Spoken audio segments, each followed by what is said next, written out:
Gospode, što se umnožiš, evo ugnjetači moji što ustaju na me. Mnogi zlomi žele i o zlomi rade, sluge tvoje Bože ne ostavi same. Mnogi sad govore duši moj, evo u Bogu njegovom spasenja mu nema. Nema mu spasenja, Boga čuti neće, hajka bez obzira na njega se sprema. Ugnjetavaju me i ustaju na me, sluge tvoje Bože ne ostavi same. Usliši Gospodo moljenja glase, molitvu mi primi, iz nevolje spase. Usliši Gospod mog moljenja glase, molitvu mi primi, iz nevolje spase.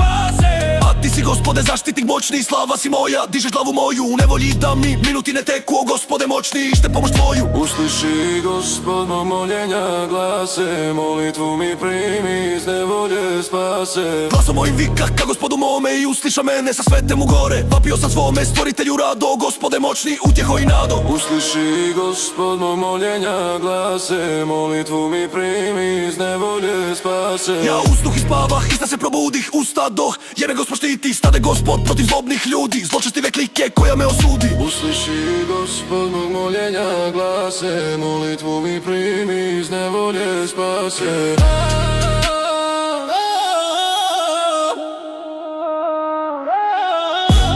Neću se uplašiti od mnoštva naroda koji me okolo napadaju, biju. Kad me Gospod čuva, ništa mi ne mogu, nadanje moje u svemoćnom Bogu. Usliši Gospod mog moljenja glase, molitvu mi primi, iz nevolje spase. Neću se uplašiti od mnoštva naroda koji me okolo napadaju, biju. Kad me Gospod čuva, ništa mi ne mogu, nadanje moje u svemoćnom Bogu. Usliši Gospod mog moljenja glase, molitvu mi primi, iz nevolje spase. Ustani Gospode, spasi me Bože, jer si porazio sve zlobnike moje, koji mi zlo žele i o zlu mi rade, skršio zube zločestive klike. Usliši Gospod mog moljenja glase, molitvu mi primi, iz nevolje spase.